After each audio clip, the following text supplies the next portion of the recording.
I've always enjoyed connecting to nature. The fresh flowing spring water, the lush native vegetation, fascinating creatures and insects. This is the Central Forest Reserve National Park. Welcome to this edition of The Environment on You, brought to you by the Department of Environment. I am your host, Mr. Darian Edmead, Environmental Education Officer in the Department of Environment. Today I'm joined by Dr. Eric Brown, Forestry Officer, also from the Department of Environment. Welcome, Dr. Brown. Thank you very much, Mr. Edmead. It's a pleasure being here to speak about forests, the passion, the life of the people. Now, as you mentioned, the forest, Dr. Brown, this month, March, on the 21st, we are celebrating the International Day for Forests. Good. And this day began way back in 2012 when the UN declared that the forest must be given some form of recognition. They realized that we need to pay attention to what's going on in the forest, the different ecosystems from within the forest, and the different livelihoods within the forest. Now the theme chosen for this year is forest restoration. It's a path to recovery and well-being.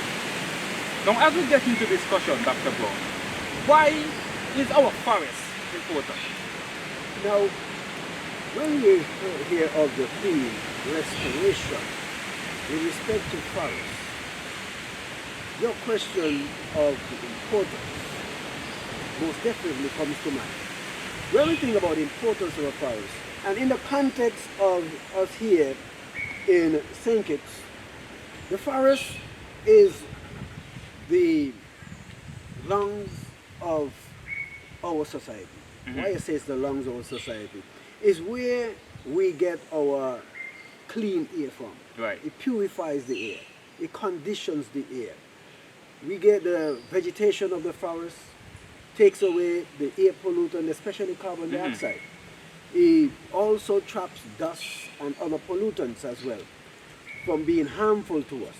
It also gives off the oxygen that is so essential for life itself.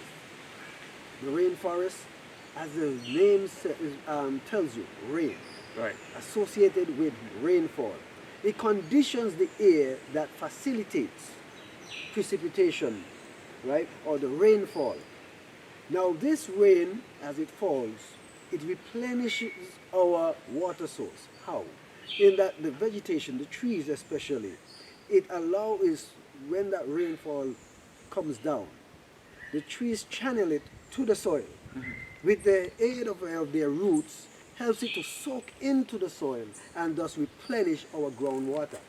This groundwater becomes available to us through the natural springs, the many natural springs that we have in our rainforest. He also replenishes the groundwater in the wells that we have dug at the lower slopes. Yes, it is because of the forests why we are able to have that water at our disposal. So when we turn on the tap in our homes, we must always think and thank the rainforest. Well, from the fact check, it is noted that forests are home to at least 80% of the world's terrestrial biodiversity, with more than 60,000 trees. Now, growing up, we always hear that, we need to look after our plants and so forth, because, we look at the importance of the oxygen and the carbon dioxide, and how human and trees both interact, and the importance. Now, the theme says forest restoration. What does that really mean? Restoration means to put back how it once was, or close to what it once was. So when you talk about forest restoration, is to put back the forest to its, in terms of its functionality, its ecological functionality, its socio-economic functionality. In that the forest supports also livelihoods. How to put it back so that it will continue to meet that process of functionality. Restoring the forest means you got to, the different species that you so alluded to, is to those that are endangered or being lost, you would replenish their numbers. You would also help to maintain the quality of the forest. The forests have different, what we call stratas, different levels, right? From what we call the floor up to the canopy. And each one of these is important to maintain in terms of the structure and functionality of the forest. Forest restoration is restoring these. Also, when it comes more for human, the forest serves also to maintain livelihoods that we get products. Right. We also use it for recreation, hikes and those kind of things. The persons want to go to see those lovely waterfalls and walk and see the different flora and fauna that we have in our forest. We need to ensure that these continue to exist. Food as security. For our national anthem says, for posterity extend. So time and time again, we need to revisit the forest and look at the forest, study the forest, and also to absorb over time the changes, because it's dynamic. The forest keeps changing, it's nature, right? But at the same time, human also has a very strong impact upon the forest. At times, human become a burden on the forest because we do quite unnatural things to a natural environment. So time and time we need to restore what once was. An interesting point that you made, that it relates to human activity and how we impact the forest. As a forestry officer dealing with the different park rangers, which is the unit that you are in charge of, down here in the Wingfield forested area, what are some of the issues or the problems that you're facing as a result of human activities as you patrol our forested areas? As we go through the patrol, you know, humans come and humans go. The main issue we have is not that the humans come and go, but it's what they leave.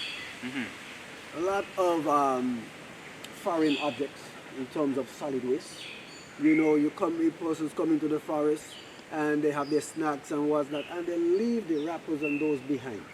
Many of these are plastic, of a plastic origin, and so then it is, these things are not natural, and they do not break down to give nutrients and continue nutrient cycle in the forest, and these foreign objects are detrimental to the survival of the forest. So what would you say to persons who maybe use the forest for hikes, maybe they venture on our trails? You mentioned in your conversation that we're having that it's also as a source of livelihood. So is there anything that you can speak to in terms of how human activities impact either of these, the problems on the trails, or how they're using the forest for their livelihood? Most definitely. When you have these solid waste left behind, as they decompose, they release chemicals that will be damaging to the trees. Also, these chemicals will also get into the groundwater, and that will affect the quality of our groundwater. Some species cannot survive because you're changing up the whole environment between the soil, and also may get the acidity of the soil and all it is. Also for persons, it's very unsightly. When you come in and you're looking at garbage strewn all around, you know, you cannot really appreciate, you cannot really enjoy the ambience. Right. You know, you really can't enjoy what the forest itself has to offer. We want to come into the forest and have a healthy, you know, we're in Corona and the Corona protocol, but in the forest, you know, you can enjoy nature in a more wholesome, in a healthier environment. One with the forest. One with the forest. You know, inside here, you know, you can come and it's so vast. You can have good social distancing, but still enjoy a good day of relaxation and enjoyment in the forest. Okay, so over the years, we would have heard that there are certain areas within the forest that is protected. Can you speak to that and as to why? Okay. When it comes to forests in St. Kitts, we have what we refer to as the Central Forest Reserve National Park. And this area consists of over 4,000 acres. And this is where the area that is above the 1,000 foot contour is declared protected area. Protected so that we can protect our biodiversity.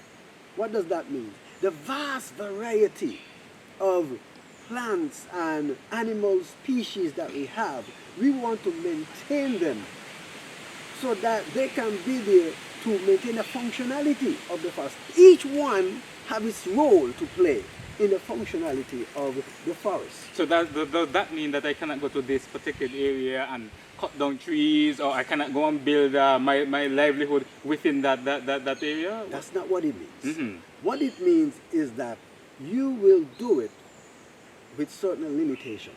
Oh. You must be conscious of the functionality of the forest. So when you can go in the forest, you can use the forest, but you must be mindful so as whatever your activity is, it does not disrupt that biodiversity. It does not disrupt the ecological processes that happens in there. The forest supports person's livelihood. Guides that do tours, that's part of their livelihood. But if they don't have a forest, that livelihood will be lost. There are certain medicinal plants that we have in the forest that is of equal importance to person's well-being. We're not going to say, no, you cannot come. But what we are saying, you don't come and cut down everything. You take with moderation. You see, it's not many times, it's not just what we do, but How we do it. We do it. That is You true. don't come and chop down a tree, because one thing, if you look above us, you will see that what we call the canopy, that that covers, see the nice and cool we have here. Now, if you were to go and chop down one of those huge trees and open that canopy and let the direct sunlight comes in, what you're creating now, you are now modifying the whole environment, what we call the microenvironment here. And so the plants under here that needs that shade will now be exposed to direct sunlight. They can die, right? The microorganism in the soil may in that particular may heat up too much. And it changes the whole dynamic, and it gets a chain reaction. Now that may come from chopping down just one tree. But in chopping down that one tree, you are destroying hundreds around. Interesting conversation, Mr. Brown, and it's I'm happy that you were able to join me today to just to shed some light on the importance of our forest, because many of us we go to the forest, whether it's hiking or whatever the case may be, and there are many of us who do not have the appreciation of what the forest really offers.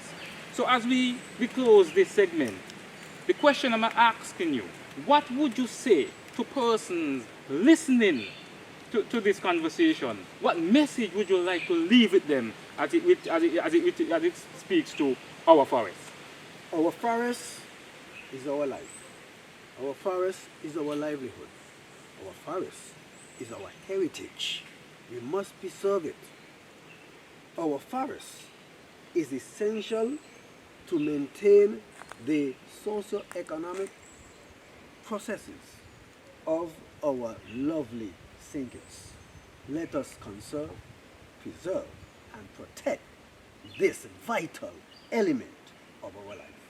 Oh, well, thank you, Dr. Brown, for joining me, and I think I will have to have you back another time where we can even expound more on the importance of our forests.